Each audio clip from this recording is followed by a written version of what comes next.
Imagine being an out-of-state landlord. You have to evict some non-paying tenants. You finally get them out of there, and then you get some photos from your handyman, and the house looks like this. What's going on, boys and girls, and welcome back to Feeki Flips, the most dumbed down real estate channel on all of YouTube, because if I can make money doing this, then so can you. I am a full-time real estate investor. I've done about 150 deals between flips, wholesales, rentals, ground up land, a little bit of everything. We just closed on this one today. And just like every deal that we do, there is a lesson in here somewhere, mostly about screening tenants and how much rehabs actually cost. So before I bore you with too much education, let's go check this one out inside, because this one's pretty bad. What was once a nice, luscious grass backyard and deck combo over here in Sparks, Nevada, just east of Reno, is now a not so luscious and not so grass backyard over here in Sparks, Nevada, just east of Reno. Now in the backyard, really not all that much to show except this permanent cat house that maybe a few dozen under there. There is this shed back here that looks like it might have some value. I'm no concrete expert, but something don't look right there. A little bit of drywall repair needed in here. I'm not sure why this shed is drywalled, but there is no better place to cook on a Traeger than inside a shed that looks like that. Now, if you want to enter inside from the backyard, we have an option here of this door that is stuck open, or this one that with maybe a slight breeze or just a little love tap would also come open, but in the form of like a cargo door on a trailer instead of a sliding glass door, just come all the way down like that.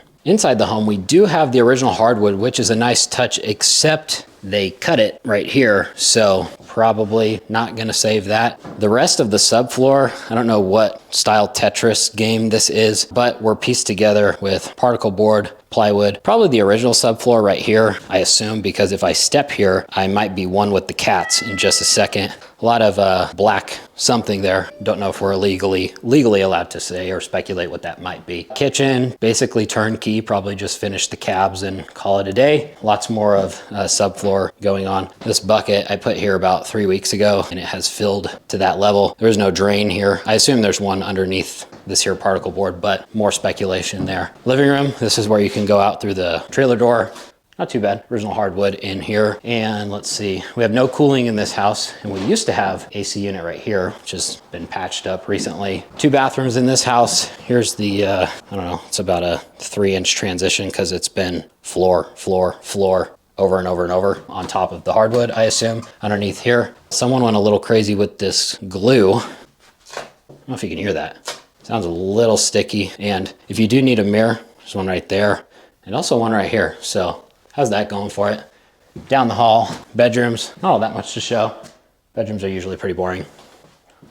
Someone left their compressor. And into the master, we have our other bedroom here. Some more particle board, subfloor replacement, not super secured here. Some more LVP over who knows what. Not sure what that is, but it is something.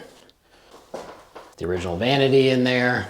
Looks pretty good. Now, all jokes aside, this place is basically a landlord's worst nightmare. Everyone that is not like super experienced with rentals or anything like that, you read a lot of stuff online about how owning rental real estate can be just an absolute nightmare. This house is the reason for that. So this home has been a rental for like 40 years or something. The guy had it forever, but he's an out-of-state landlord, and all landlords are different. Some people like really take care of their stuff. Other people just do like the bare minimum. That's like the landlord special you see on TikTok where they're like painting over the light switches and stuff like that. Most landlords don't do that, but some do definitely. I have no clue. Well, I have a little bit of an idea what type of landlord this is. I have a feeling he leaned a little bit more towards the landlord special type, but I can't say for certain. Either way, because he's out of state, because he's had it so long, I'm not actually sure. I can't remember if he had to go through an eviction to get the people out of here or if they just vacated or whatnot. Usually when the condition is like really bad, they don't leave on their own accord. It's some sort of eviction. So we'll just roll with that for the storyline. It's a better story. But either way, you can imagine when he probably called up his local handyman and was like, hey, I got him out of there finally, like go put paint and flooring in it so we can get it back rented to some new people. And the handyman's like, no problem. And then he comes over here, and sure, it looked a little bit different than this because obviously they had done some stuff here. Like I assume that some of this subfloor, this subfloor is so choppy and messed up. I assume that there wasn't like carpet over the top of this, but you never know. So, you know, they probably ripped out the flooring that was in here. They ripped out the kitchen that was in here. Obviously there was a kitchen when the tenants were in here, I would think, but you can imagine that the condition was really, really rough. And just having those super light turns over 40 years where you're never really doing a full rehab, things can look pretty pieced together over time. But still, you can imagine this was probably a huge shock to the landlord when the handyman sending him photos or calls him up and was like, hey, this is the condition. He's probably like, oh fuck, like what are we gonna do? Because now instead of putting 10 grand into the property, he's looking at a full remodel just to get the thing re-rented or just to sell it again. That's when he called us and wanted to sell it in as is condition, just like this. What can we learn from this? We have rentals. When we have to do turns and we're in between tenants, they never look like this. So usually what we're gonna do is do a heavier rehab up front so we have less maintenance in the long run. You can see how that would be a give or take. It's like put as little as possible into it right now, spend very, very little, get it rented, and then you'll have more maintenance over time. Or, you know, we can put more money into it up front, probably get higher rents and put less into it over time, at least for like the first 10 years, something like that. Second lesson we can learn from this one is screen your tenants. The more work you do up front, just like the rehab, if you screen your tenants and make sure that you're getting good people in there, is it foolproof? No, but you're gonna have a hell of a lot less problems than if you do very little to screen your tenants, put anyone that will pay into the property, then you're much, much, much more likely to be dealing with an eviction, dealing with the tenants being harder on the property, things like that. So screening your tenants, super, super important. Third lesson on tenants, do property checks. On all of our rentals, we do a property check at least once a quarter. And that's literally just giving your tenant notice and being like, hey, we're gonna come by and check it out. And then, you know, you give them proper notice, you work with their schedule, you're not beating on their door, you know, with a baseball bat or anything like that. You're just coming by just to do a property check to make sure that they are maintaining the property. Or, you know, a lot of tenants are scared to call the landlord for whatever reason. So if there are any issues, you can catch them much sooner instead of you don't know for several years.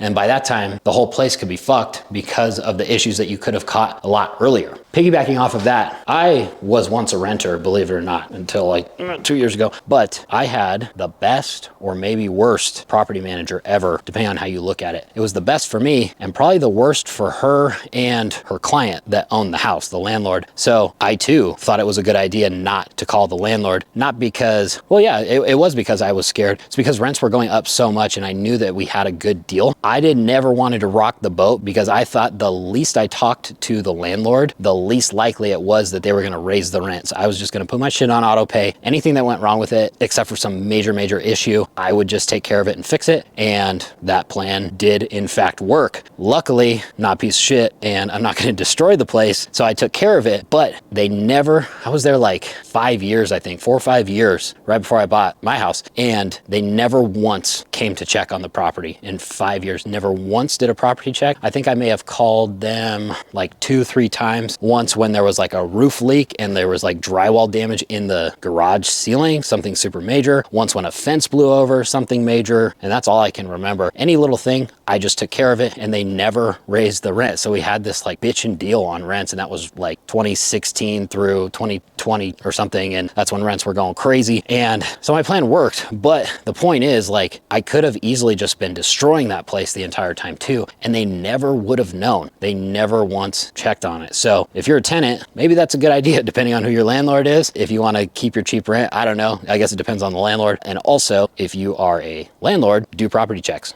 Aside from tenant landlord stuff, second lesson in this property is actually how much it takes to rehab a property as far as like the costs go. Now, rehab is one of those things, no matter what I say right now, there will be people that watch this that's like, that's wrong, that's way too much, or that's way too little. Rehab is one of those things that's like market dependent for sure. What we pay here in Reno, Nevada is gonna be different than what they pay even in Vegas, 8 hours south of here. It's definitely gonna be different what they pay in Birmingham, Alabama, and it's gonna be different than what they pay in San Diego, California. So keep that in mind. But also, you know, even in the same market, everyone's rehab costs are different because some people hire a GC, some people hire a GC that they have a good relationship with, some people manage their own rehabs and subcontract all the work, some people do the work themselves, they only pay for material. They change so much, it's impossible to be like, this is what this rehab costs. But the point is, most people severely underestimate what the cost is to do a full rehab on a house, like what this needs right here. This, and we're talking about flip flips here. We're not talking about the slumlord special where we're just putting the bare minimum in it to get it back rentable. We're talking about a full remodel where it's going to be resold on the retail market, probably to a homeowner or something like that. Usually when you're doing flips, at least locally here, again, it's going to be market specific, it's going to be inventory specific, all that stuff. We're doing much more than people think. So in a house like this, clearly we're putting a new kitchen in because the kitchen is gone, but we're doing a kitchen, we're doing 2 full brand new bathrooms, we're doing the roof, we're doing all the siding. It needs basically every bit of subfloor as well before you do flooring, paint, fixtures, scraping the rest of the popcorn off of here. Electrical panel needs to be upgraded. Windows need to be done. I don't know what this monstrosity is behind me here with the door, but that's going to need to be reframed in. Big trash out. Literally, it's a lot. It needs everything. There's plumbing leaks underneath. Those are going to have to be taken care of. Like this, again, everyone's costs are different. This, for our local market and average rehab costs, anywhere between 80 and 120,000 in rehab for this house. This was a wholesale deal for us, so I brought different buyers through here. These are all legitimate buyers that we do deals with. They're pre-qualified. I'm not a newbie wholesaler that's calling any which person on a Facebook group that says they're a buyer. And that was the consensus. We're a buyer as well. When we walked this for the first time, I was thinking about 80, and the consensus that I got from all the buyers that came through here, 80 was on the low end, all the way up to more north of 120. I mean, 110, 120. You could spend 150,000 in here. That's just the reality of what rehabbing a home costs. So it's usually a shock to the seller. It's a shock to real estate agents. It's a shock to anyone that has never fully rehabbed a home like this. And we always get pushback from the sellers on that. And it's not because they're wrong. Sometimes they are, they just don't understand what the real costs are. But other times it's like, yeah, you could only spend 15 grand in here, 20 grand in here. But what's the house going to look like? It's not going to look like the same house as the house that just got 100 grand put into it. And that's the level of finish and quality that we need to sell for the top dollar on the market. So it's like, it's give or take. Yeah, put 30 grand into the place, but you're not going to be able to resell it for 420. Put 100 grand into the place, you get the 420 ARV after repair value. So usually the numbers work out that way where it's kind of indifferent on, you know, how much you spend versus the sale price. But you also have to think about, you know, market conditions and things like that. When the market's super hot and inventory is really, really low, you can kind of get away with doing dog shit rehabs because anything you put on the market's going to sell. When rates are 8% and there's more inventory than there at least used to be during crazy COVID times, you have to bring a nice product to market because now you have competition and the buyers are way more picky when their payment is 3 grand a month and it used to be 1,800 a month for the same exact house. So